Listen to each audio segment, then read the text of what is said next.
फिर आपकी पार्टी का परफॉर्मेंस बहुत अच्छा रहा, पहली बार आप दिल्ली आए हैं लोकसभा चुनाव में जीत के बाद। यहाँ कार्यक्रम क्या रहेगा और बांग्लादेश में जो हालात हैं वहाँ अल्पसंख्यक हिंदुओं पे अत्याचार हो रहा है, क्योंकि आपकी पार्टी बहुत हिंदुओं की बात बिल्कुल करती है।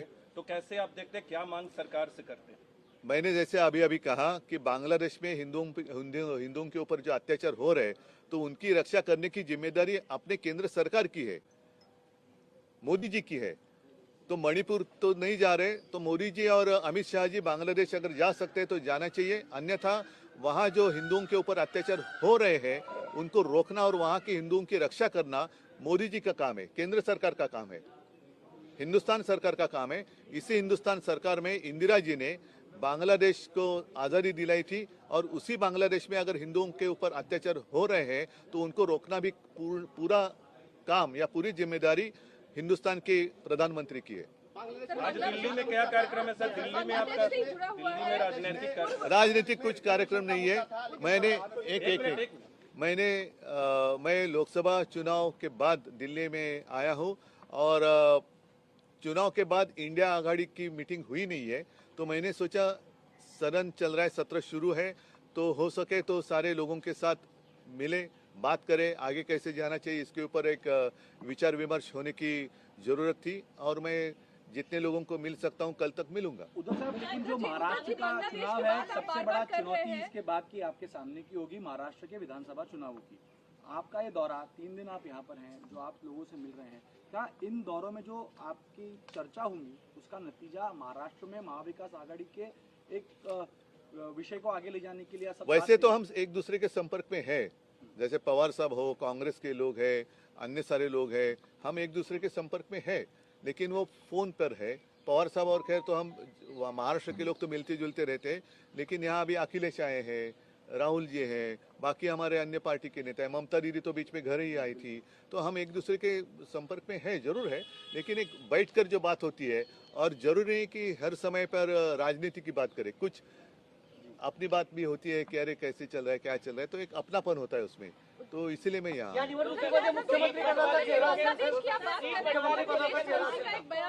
नेता है सलमान खुर्शीद, उन्होंने कहा है कि जो परिस्थितियां बांग्लादेश में बनी हुई हैं वो हिंदुस्तान में भी बन सकती हैं, क्या कहना चाहेंगे आप? बांग्लादेश में जो कुछ घटना हुई है उसका उन्हीं की भाषा में मतलब ये एक रहते 2-3 शब्द है, एक नरेटिव होता है, एक मैसेज होता है, तो वो मैसेज पूरे दुनिया में गया है। और जैसे इजराइल में कुछ हो रहा है, ऐसे बीच में बातें खबरें आ रही थी, वहाँ के प्रधानमंत्री को तो घर के बाहर निकलना मुश्किल हुआ था, भारी संख्या में वहाँ की जनता रास्ते पर सड़क पर उतर कर आई थी। लंका में हुआ, अब बांग्लादेश में हुआ, तो सारे लोगों ने समझना चाहिए कि जो सर्वसामान्य आदमी होता है वो सबसे श्रेष्ठ होता है, बलवान होता है, उसके एक सहनशीलता की मर्यादा होती है, उसका उल्लंघन नहीं होना चाहिए। और जनता का न्यायालय वो सर्वोच्च होता है, तो जनता का न्यायालय का फैसला बांग्लादेश में हुआ है। विधानसभा निवडणुकीत मुख्यमंत्री पदाचा चेहरा असेल सर, जुड़ा हुआ सवाल है कि अगर ऐसी स्थिति जिस तरह से आप कह रहे हैं, बेरोजगारी है, युवा अस्वस्थ है, अगर ऐसी स्थिति भारत में पैदा होती है तो उस वक्त क्या हो सकता है, आपका क्या स्टैंड है? नहीं, पहले तो ये प्रश्न जो आप हमें पूछ रहे हैं, तो आपके मन में आशंका क्यों आई कि ऐसी स्थिति हिंदुस्तान में हो सकती है? तो नहीं, मैंने कहा पूरे दुनिया में एक मैसेज गया है। और ये अगर बांग्लादेश में बात हुई है, हमारे पड़ोसी है, पाकिस्तान जिस हालात में हम तो देख ही रहे हैं, लंका में क्या हुआ, इजराइल में क्या हुआ, इजराइल में क्या हो रहा है, अन्य सारे देशों में क्या हो सकता है, तो ये तो कहीं भी कभी भी हो सकता है। और इसलिए मैं कहता हूँ कि जो भी सत्ता में बैठे लोग हैं उन्होंने इस मर्यादा का हमेशा ख्याल रखना चाहिए कि जनता सर्वोच्च होती है और जनता का न्यायालय सर्वोच्च होता है, तो उनका फैसला बहुत ही गंभीर होता है। सर बांग्लादेश में रिजर्वेशन का मुद्दा रहा है, रिजर्वेशन का प्रॉब्लम हो गया, सुप्रीम कोर्ट के डिसीजन की वजह से बांग्लादेश में प्रॉब्लम हो गया, मणिपुर में यही हालत हो गई, महाराष्ट्र में भी रिजर्वेशन का सवाल खड़ा हो गया है। रिजर्वेशन के ऊपर आगे जाके देश में ऐसी अराजक की परिस्थितियां उत्पन्न हो सकती है? देखो, मैं परिस्थिति उत्पन्न हो सकती है या नहीं हो सकती इसके ऊपर कोई भाष्य अभी करना नहीं चाहूंगा, लेकिन अगर हम सब चाहते हैं कि ऐसी परिस्थिति यहाँ निर्माण नहीं होनी चाहिए, तो समय में उसके ऊपर कुछ ना कुछ फैसला लेने की आवश्यकता है और सारे लोगों के साथ बातचीत कर कर ये फैसला संसद में ही हो सकता है। तो संसद में होना चाहिए और समय में होगा तो ऐसी स्थिति अपने देश में नहीं होगी। सर आप दिल्ली में हैं, विनेश फोगाट सर विनेश सोनिया गांधी राहुल गांधी यांची आपण भेट घेणार आहात आणि काय त्यातून अरे पण मला भेटू तर द्या। सर आप दिल्ली में हैं, मुझे विनेश मिलने तो- फोगाट ने जो परफॉर्मेंस दिया है दिल्ली में ही, विनेश फोगाट के खिलाफ, रेस्लर्स के खिलाफ जो चीजें हुई उसको देखने के बाद आज की स्थिति और आज देश का नाम वो ऊंचा कर रही है, देशद्रोही तक उन्हें कहा गया था, उनके खिलाफ कार्रवाई की गई थी इसी दिल्ली से। नहीं, एक तो पहले विनेश के ऊपर हमें गर्व होना चाहिए और मुझे तो है। और जो बात अभी आपने जो सवाल किया, यही बात बांग्लादेश में हुई थी। जो आंदोलन करने वाले थे उनको आतंकवादी कहा गया था और मैंने तो सुना कि उनको रजाकार कहा गया। फिर यहाँ भी जो किसान आए थे उनको आतंकवादी कहा गया। विनेश फोगाट जो अपने न्याय के लिए कुछ आंदोलन कर रही थी उनको भी आतंकवादी कहा गया ना, जैसे आपने कहा। तो यही मैं कहता हूँ कि ये एक इशारा है, बांग्लादेश की जो स्थिति हुई है बांग्लादेश में एक इशारा है सबके लिए। और सभी लोगों ने समझना चाहिए कि ऐसे भगवान के ऊपर कोई नहीं है, हम तो इंसान है। आणि मराठीमध्ये एक म्हण आहे, देव देतं आणि कर्म नेतं। हे प्रत्येकाचं कर्म असतं, ते ठरवत असतं त्याचं भविष्य।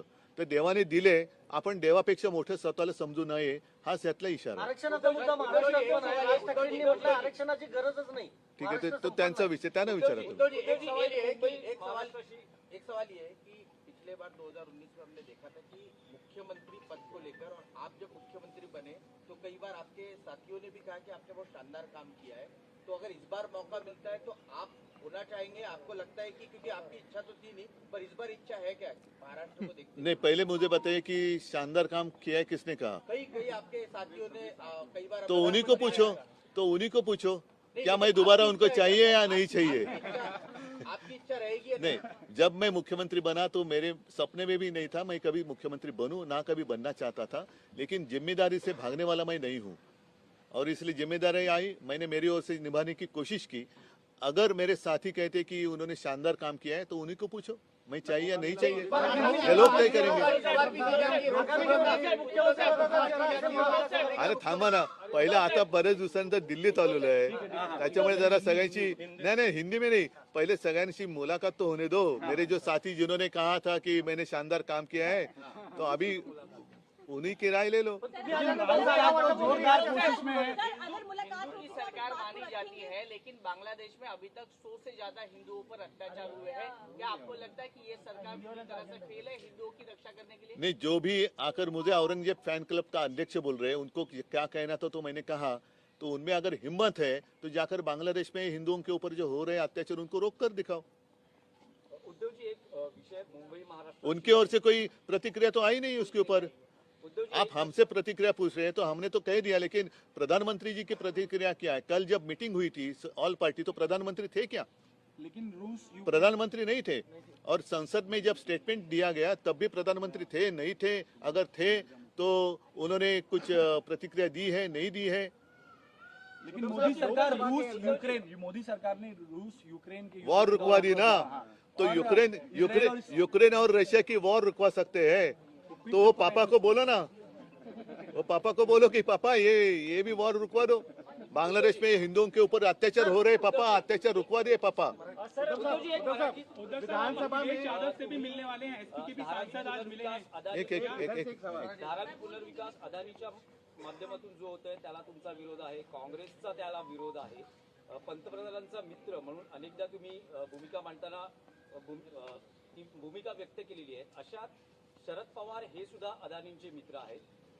गेल्या 10 दिवसात शरद पवारांच्या मुख्यमंत्री एकनाथ शिंदे यांच्याशी 2 वेळा बैठका झालेल्या आहेत आणि असं म्हटलं जातंय की या बैठकीवेळेस अदानी समूहाचे अधिकारीही उपस्थित होते। तर अशा वेळेस महाविकास आघाडीत 2 पक्ष अदानींना विरोध करतायत, तर दुसऱ्या बाजूला पवार हे अदानींच्या बाजूने असल्याचं याच्यावरती माझी भूमिका स्पष्ट आहे, शिवसेनेची भूमिका स्पष्ट आहे।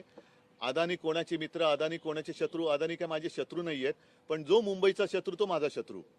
त्याच्यामुळे जो कोणी मुंबईची विल्हेवाट लावायला येत असेल त्याला मी मुंबईची विल्हेवाट लावू देणार नाही। तो कोणाचाही मित्र असू दे, कोणाचाही शत्रू असू दे, जो मुंबईचा शत्रू तो मुंबईकरांचा शत्रू. म्हणजे अगदी शरद पवारांचे मित्र असले तरीही आणि मला नाही वाटत पवार साहेब सुद्धा मुंबईची वाट लावायला देतील. मुख्यमंत्र्यांना भेटताना काही पण त्याच्याबद्दल त्यांनी स्पष्ट काही सांगितलेलं नाहीये. आणि माझी भूमिका आता गेल्या वेळेला संजय राऊत यांनी सुद्धा सामन्यातनं रोखोक लिहिलेलं आहे. आमची भूमिका रोखोक असते.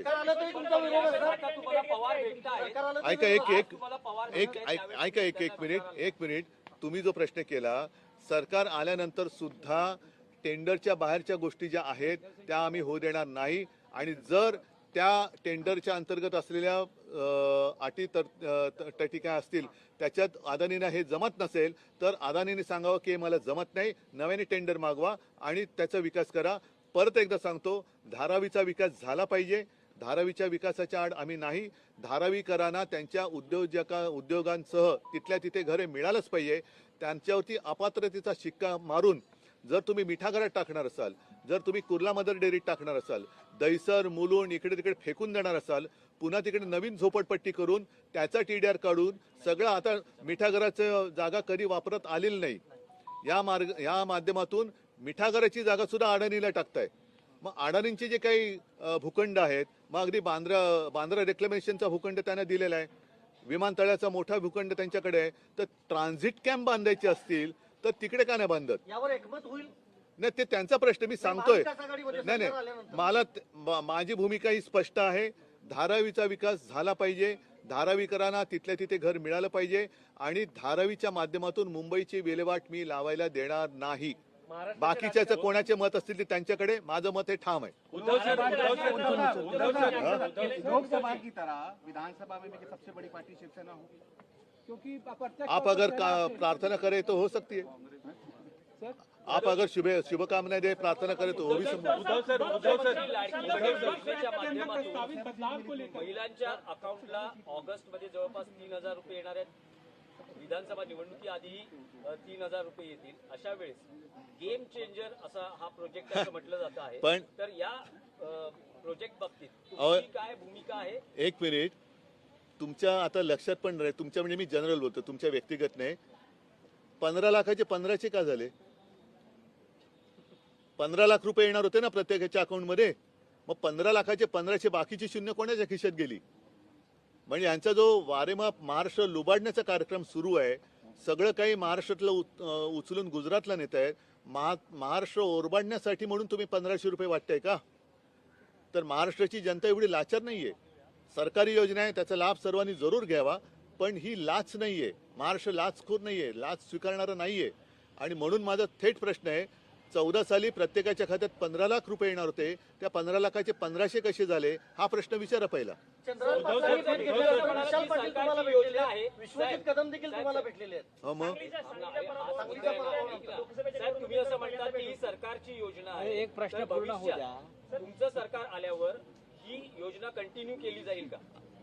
तसं पाहिलं तर केंद्र सरकार लोकसभेच्या निवडणुकीत जो आमच्या महाविकास आघाडीचा जाहीरनामा होता, त्याच्यात काँग्रेसचा जाहीरनामा होता, त्याच्यात तर लखपती दिदी म्हणजे याच्यात 8,500 रुपये महिना हे देणार होते.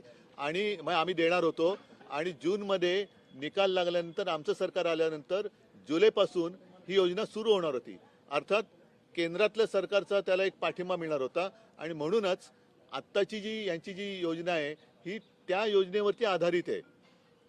पण त्यांनी, मी पुन्हा एकदा सांगतो की 8,500, कारण आता केंद्रातही त्यांचं सरकार आहे. आमचं केंद्रात आलं असतं तर आम्ही 8,500 रुपये देणार होतो. आता केंद्रात त्यांचं सरकार आहे, मग तुम्ही 8,500 रुपये का देत नाही?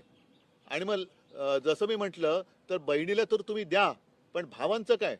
त्याला तुम्ही ती जुनी जी योजना आहे कौशल्य विकास, त्याच्यात जे स्टायपेंड मिळणार आहे ती पुन्हा लाडका भाऊ म्हणून आणण्याचं थोतांड करताय. हे लोकांना काय कळत नाही?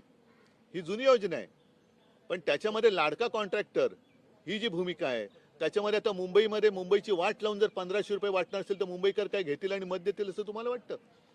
म्हणजे धारावीकरांचं आयुष्य आणखीन वाईट करणार, जो एका धारावीच्या 20 धारावी करणार. तसं शेतकऱ्यांना हमीभाव पाहिजे, तो हमीभाव मिळत नाहीये. म्हणजे किती दिवस तुम्ही तुमच्यावरती अवलंबून या स्वाभिमानी महाराष्ट्राला ठेवणार? महाराष्ट्र त्याच्या हक्काचं मागतोय, नोकऱ्या मागतोय, रोजगाराचे सगळे उद्योगधंदे हे तुम्ही गुजरातला नेताय. तर ते उद्योगधंदे गुजरातला गेल्यानंतर तुम्ही आम्हाला काय भीक दिल्यासारखं 1500 रुपये देत आहे. तर महाराष्ट्र हे कदापि मान्य करणार नाही, कारण महाराष्ट्र हा छत्रपती शिवाजी महाराजांचा महाराष्ट्र आहेच आणि तो कधीही अशा लाचारखोरांसमोर झुकलेला नाहीये. सांगलीचा वाद बैठक झाली, विश्वजित कदम असो, विशाल पाटील असो, बैठक झाली, चंद्रराजी देखील होते. काय नक्की चर्चा झाली? लोकसभा निवडणुकीच्या नंतर ही पहिली बैठक होती. आता कुठे विशाल आणि विश्वजित आहेत का गेले?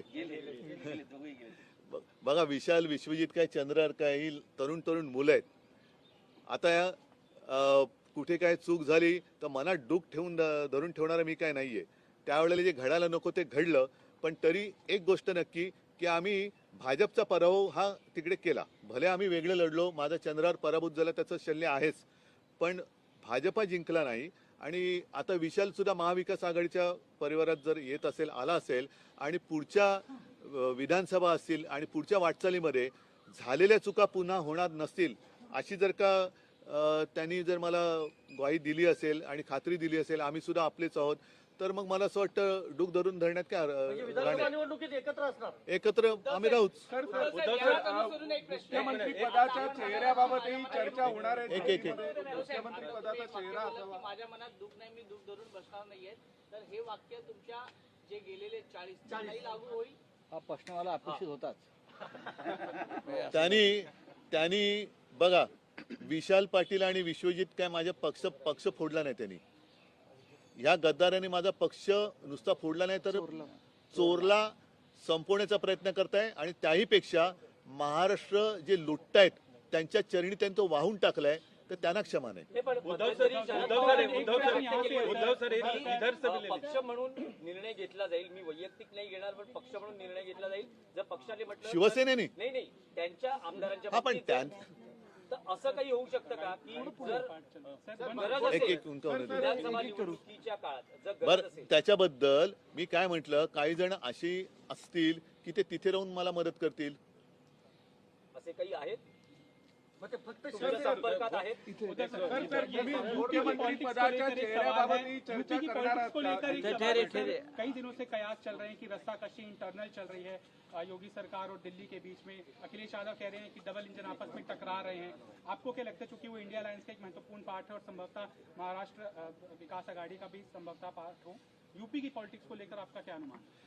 मैं यूपी की पॉलिटिक्स का इतना अभ्यास तो मैंने नहीं किया है, लेकिन जो ऊपर खबरें आ रही है, जो भाजपा की नीति है यूज एंड थ्रो, वही शायद वहाँ होने जा रहा है.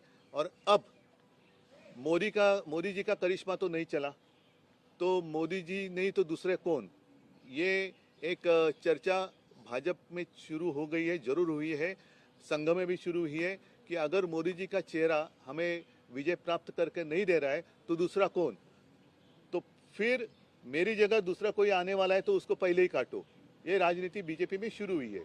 जैसे मध्य प्रदेश में मुझे दुख हुआ, शिवराज जी को मुख्यमंत्री होना चाहिए था, बनाना चाहिए था. उन्हीं के चेहरे पर मध्य प्रदेश में भाजपा जीती और उनको तो मामा बनाया गया.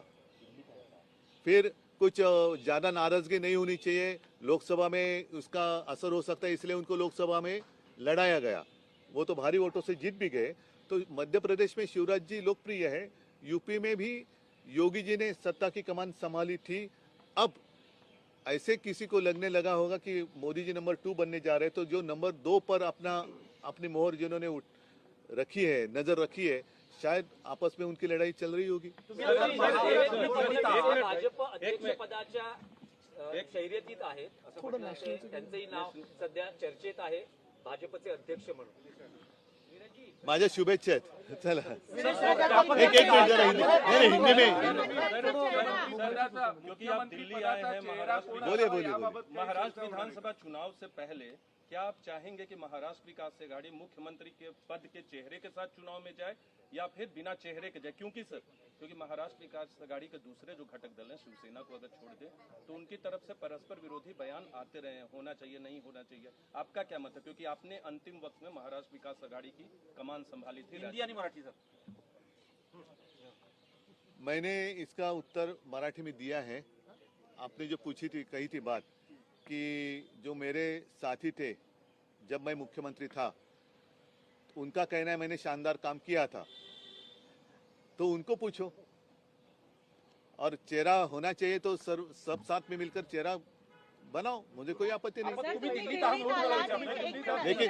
लेकिन चुनाव तो महाराष्ट्र के होने जा रहे हैं ना। सर दिल्लीत आलाय तितक्या भेटीगाठी होत एक मिनिट त्यांचं हिंदी में होने दो ना। अरे हिंदी में होने दो ना पूरा।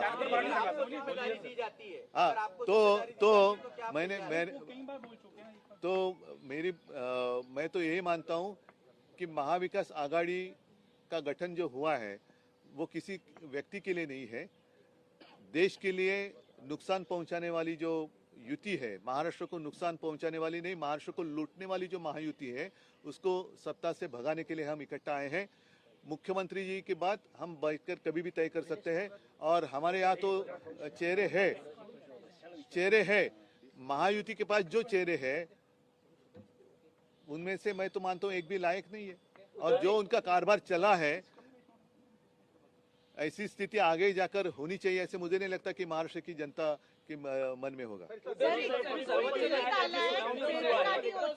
मुख्यमंत्र्यांचा चेहरा तुम्ही वारंवार अलीकडेही उल्लेख करतात, काल सुद्धा तारीख देण्याची विनंती शिवसेना युबीटी तर्फे वकिलांतर्फे करण्यात आली, त्यावर सर्वोच्च न्यायालयाच्या न्यायाधीशांनी असं म्हटलं आहे की तुम्ही माझ्या जागी बसून पहा, तुम्हाला पळता बघा, जोडी होईल।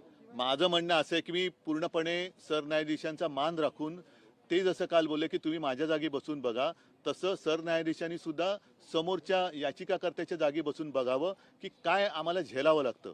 आणि मी अनेकदा सांगितले आमची आशा ही शेवटी न्यायालय आहे, कारण न्यायालयामध्येच आम्हाला न्याय मिळेल ही आमची आशा आहे।